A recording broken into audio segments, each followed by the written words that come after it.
Good morning. Thank you all for joining. We're just going to give a quick moment to clear the waiting room.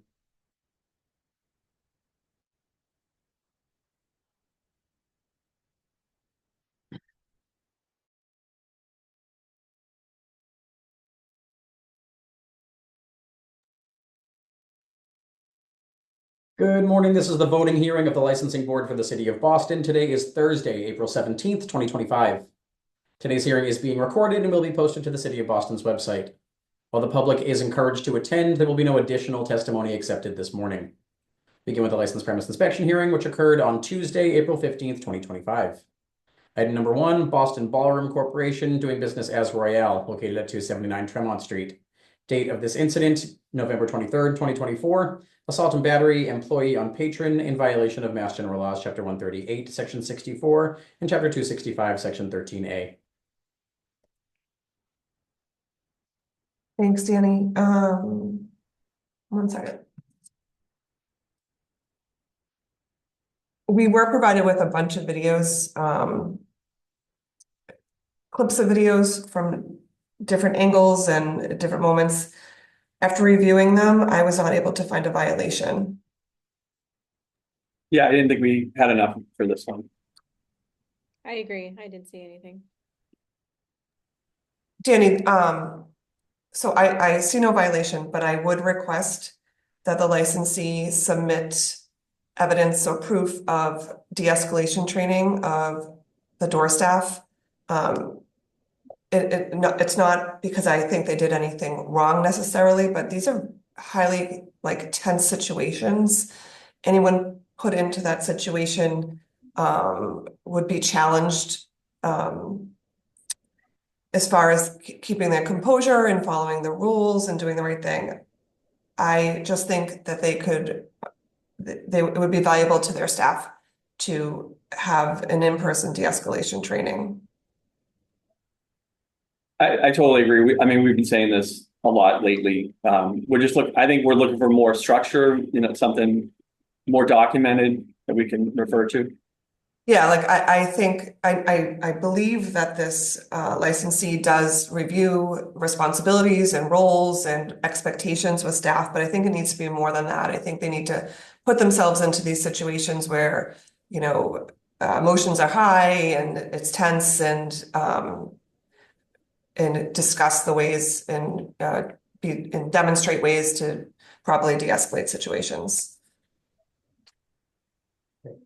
So no violation, and you're asking for all door staff to be trained in de-escalation and for them to provide us evidence that that training has occurred? Yes, please. Great. Item number two, the Boston Leco Corp. Located at 71 to 79 Warrington Street. Date of the incident, November 10th, 2024. Assault and battery, patron on patron in violation of Mass General Laws, Chapter 138, Section 64, and Chapter 265, Section 13A. And assault and battery, patron on staff in violation of Mass General Laws, Chapter 138, Section 64, and Chapter 265, Section 13A. Again, we received videos provided by the licensee. I don't see a violation. It was difficult the videos were very clear, but it's hard from our perspective to determine what was being said and what led up to it. I did see the patron charge at the staff, but I didn't see a violation. Sorry, that was a different item where the What number was that? This is where the allegation. Are. Okay, sorry about that. This is the allegation where the bartender. Okay. Yes. I see no violation for that as well. Sorry, I got those two confused. Yeah. So the one we're on, I had no violation. Yeah, no violation. Sorry. My notes are all over the place. Yeah. No violation on item two. Item number three, Ipswich Entertainment Inc. doing business as Loretta's Last Call, located at 1 Lansdowne Street. Date of the incident, October 20th, 2024. Overserved patron passed out requiring EMS transport in violation of Mass General Laws, Chapter 138, Section 64. I see no violation. I agree. Yes, I agree. This is where he was just kind of standing. Yeah, I actually thought his friends could have done a better job, just to put that on the record, with getting him help sooner. Thank you, no violation. Item number 4, Concord Entertainment, Inc. Doing business as Bill's Bar of the Lansdowne Pub located at 9 Lansdowne Street. Date of the incident, December 7th, 2024. Fight between staff and customers in violation of Mass General Laws, Chapter 138, Section 64, and Chapter 265, Section 13A. I see no violation here. There was a series of events that I think the alleged victim caused the escalation. I see no violation. I agree. But I did have concerns because there's a recent history here. In December of 24, we ordered them similar to the first one about de-escalation training and documenting that and all. My issue here was they were in a tough situation, and the alleged victim, I think, injected himself in a situation he didn't shouldn't have been involved in. But I did feel there was a lack of, it seemed like the de-escalation was very aggressive, or the talking to, and even for one moment, it looked like they were kind of essentially daring the first guy who did do the rush to come in. Like they were like kind of opening their arm and like, yeah, basically I dare you to come in. And then when he did, that's when they jumped him. So I just had I had concerns that in watching the video, we already had previous concerns about their de-escalation tactics. And so seeing it again, I'm kind of bothered by that. So I don't know what we might want to do, but have we heard from them regarding our order from December of 24? No, nothing has been received at this point. Yeah, I mean, for me, I'm not willing to say nothing happened here. What I might suggest is leave the record open, and if they can show us that they've trained these individuals who were involved in this, I'd be open to not imputing their conduct on the bar. But if they haven't, because this was 2 months after we ordered this, if they hadn't done that in the intervening 2 months, then I'd be inclined to vote to find them in violation for this one. I think the reaction of their staff was quite aggressive, and maybe given the benefit of the doubt and not playing too much of Monday morning quarterback, but in light of the fact that we had just ordered them to train these people, I think they need to show that they took some action between December of 2024 and February of 2025. That's where I would be, but I'm open to. So I believe this incident occurred in December of 2024. This incident occurred in December of 2024? Yes. This is item number 4, correct? This was December 7th, 2024. 1 second, I'm sorry. December 7th.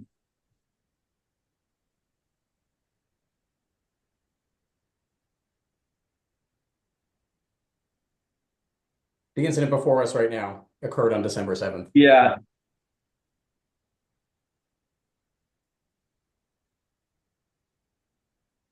I was looking at the docket. So maybe. I think this was rescheduled. You know what this did? I'm very sorry. No worries. This predated our order. So I have no violation then. Well, yeah. We've already warned them, so I'm not going to impute that order on what happened here. So I'm sorry, I have the date wrong. I was looking at like the bottom of our docket sheet, and this is the February 9th one is scheduled for May 5th. We haven't even gotten May something, so we haven't even gotten there yet. Correct. I was just looking at the bottom one, and I got I'm very sorry. No, I understand that too. It's not to interrupt, not to jump in front of Commissioner Saxon. I'm weary of concluding that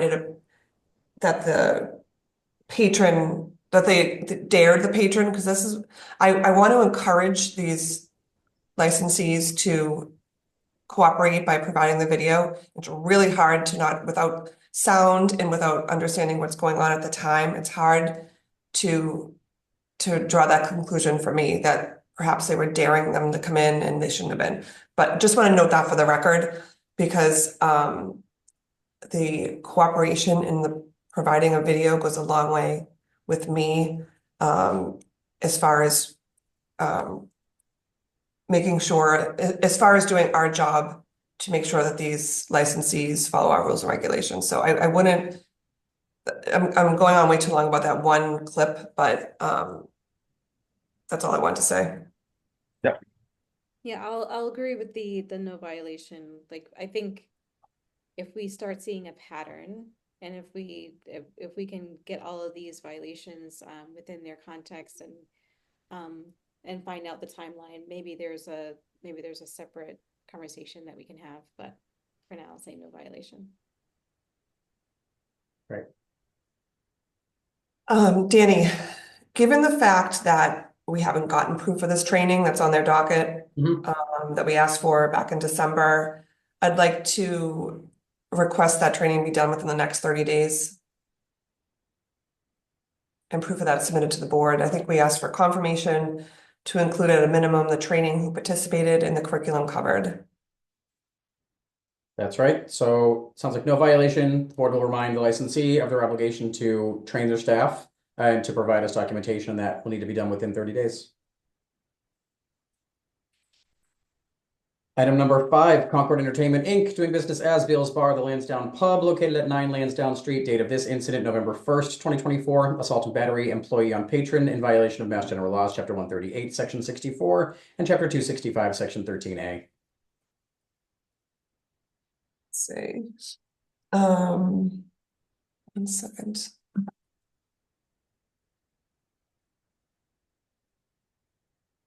This is the one where they exit through the kitchen. Yes. I see no violation here. I agree.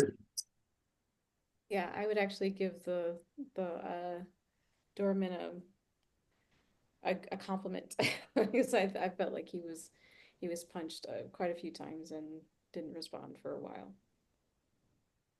Yeah, I think they kind of even failed to defend themselves as far as how it all started on the dance floor. The patron was very aggressive, even at the very, very beginning, in the other video on the main floor. So they talked a lot about what happened outside, but I mean, the start of it, this patron was clearly very, combative. So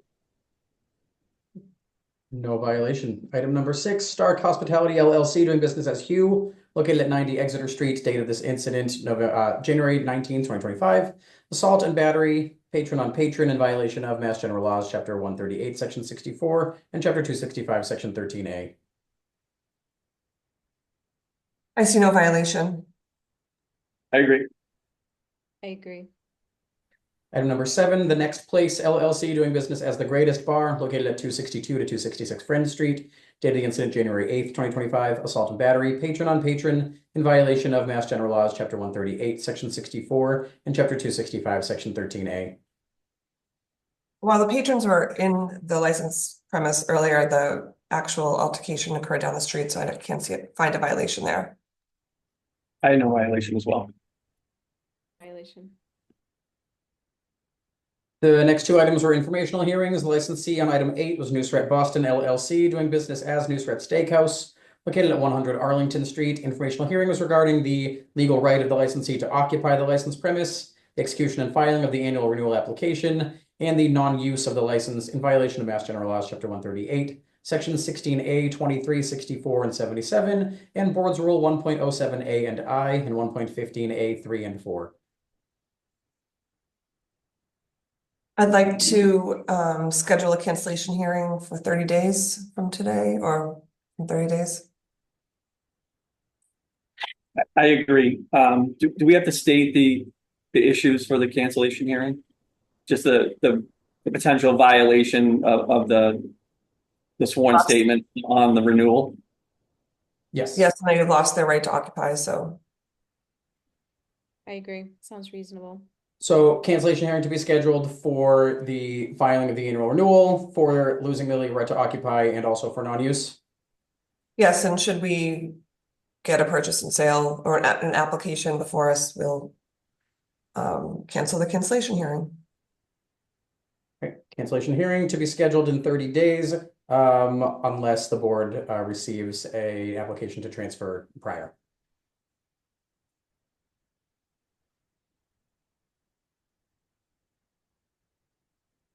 Item number 9, also an informational hearing. The licensee is Thornton Companies, Inc., doing business as Thornton's Fenway Grill, located at 100 Peterborough Street.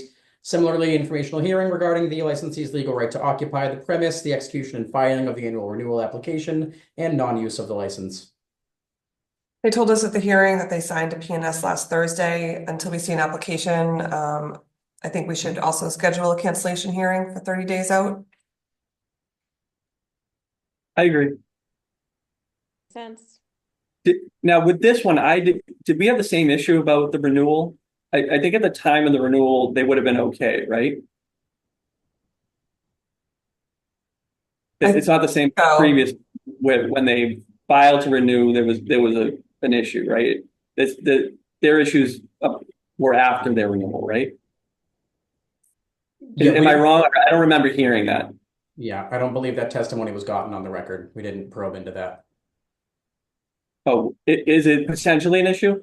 I don't think we know when the lease actually expired. We just have correspondence from the property owner that as of February, there was no longer a lease. Yeah, that was my understanding, that it would have been after that they had problems with their lease. So there's no issue that they falsified the statement that they did have a premises.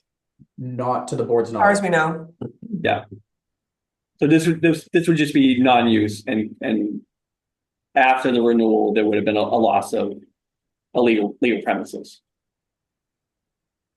So cancellation hearing on the grounds of legal right to occupy the premise and non-use to be scheduled within 30 days unless an application to transfer is filed prior.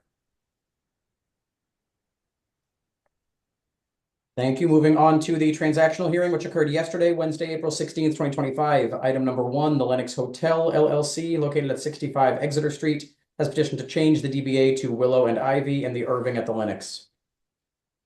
I vote to approve. I agree. I agree. Item number 2, the Lennox Hotel LLC, doing business as Lennox Hotel, located at 61 to 69 Exeter Street, has petitioned to change the DBA to the Lennox Hotel and Sweeney's on Boylston. I vote to approve. I agree. I agree.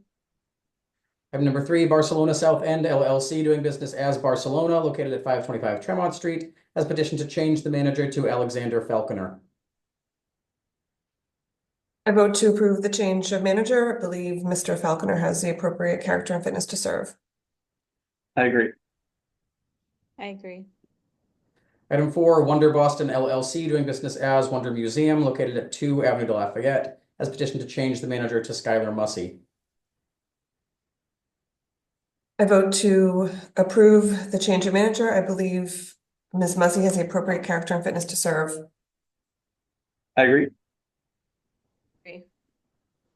Item 5, Bonchon Alston LLC, located at 101 to 103 Brighton Ave in Alston, has petitioned to change the classification of its license to a wine, small beverages, and liqueurs license. Has petitioned for a change of officers, directors, LLC managers, and has a petition to change the manager to Hossein Pasha Vasegi.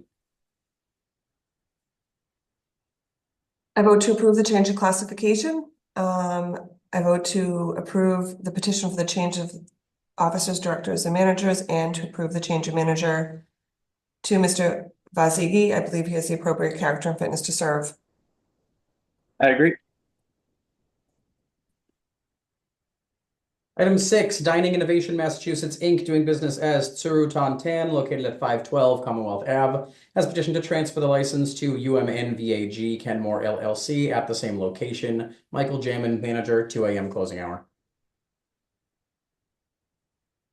I vote to approve the transfer, excuse me, at the same location, and to approve Mr. Jamin as manager of record. I believe he's the appropriate character and fitness to serve, and we've already approved him in my notes.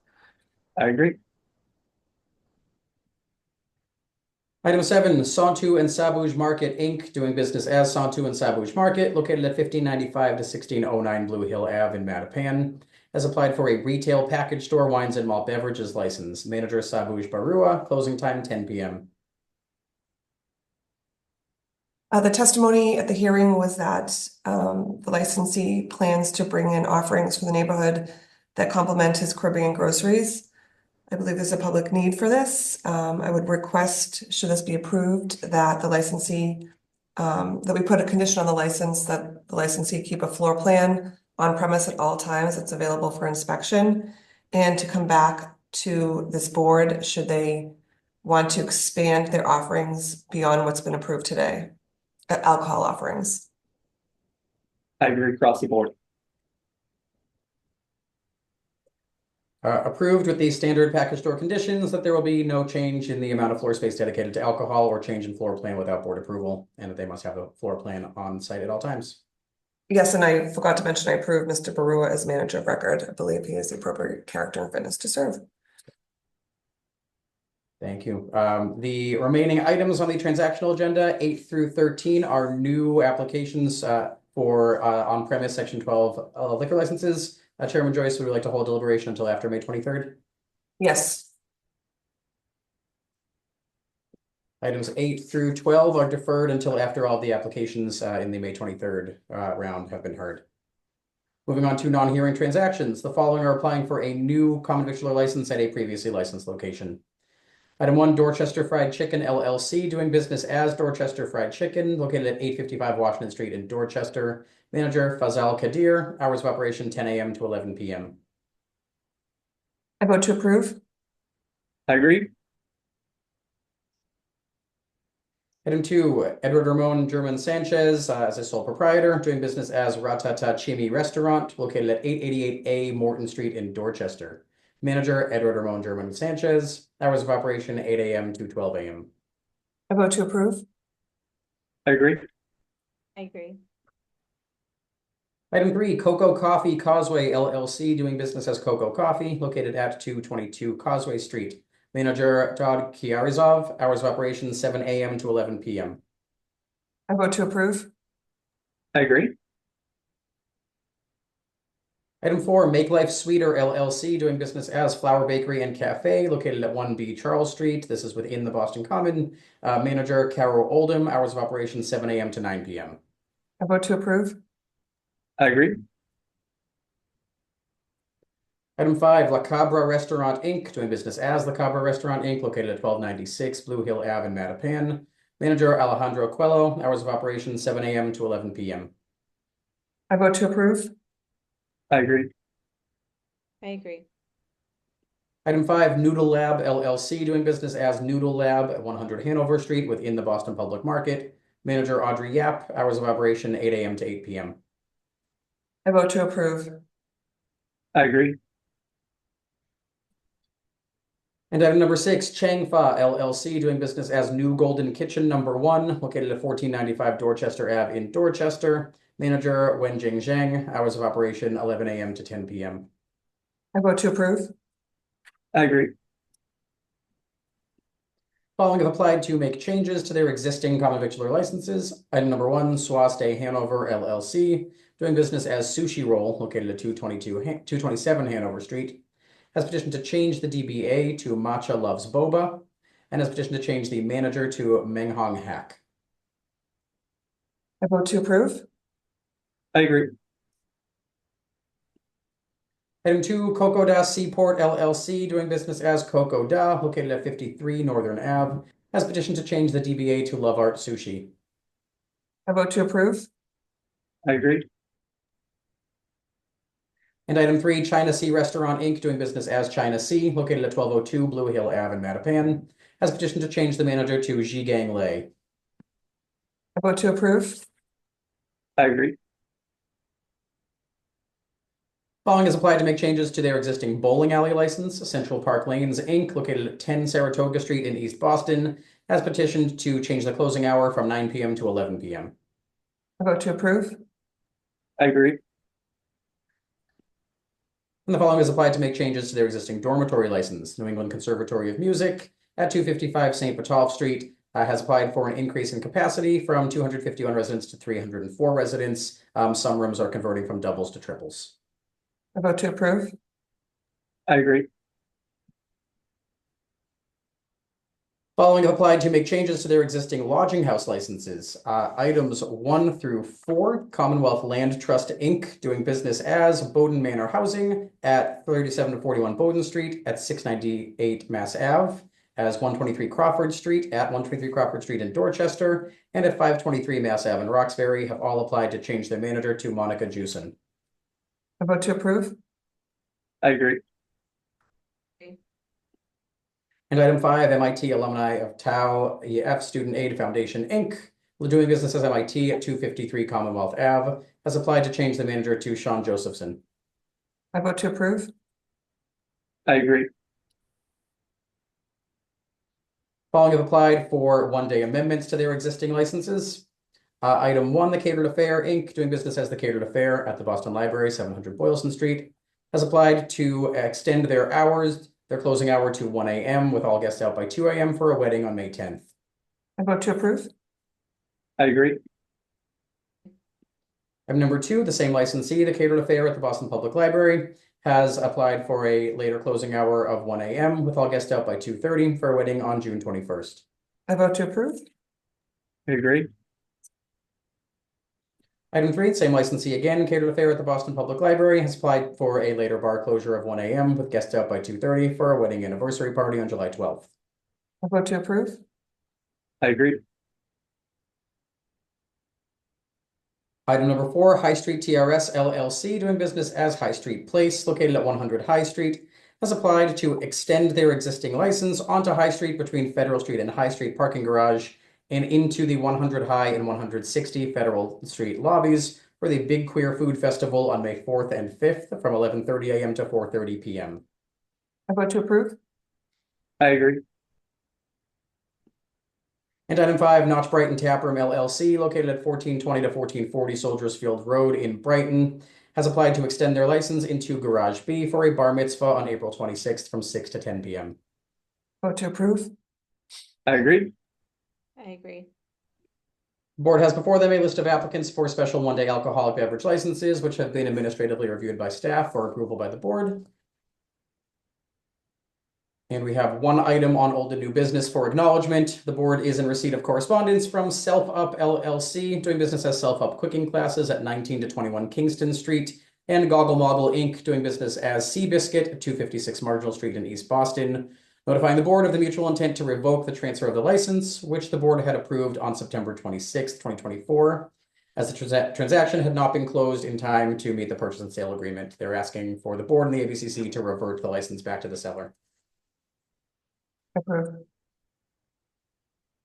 I agree. I agree. Thank you. With that, those are all the items before the board this morning that will adjourn this hearing. Thank you all very much, and enjoy the rest of your day. Thanks. Yeah. Thank you.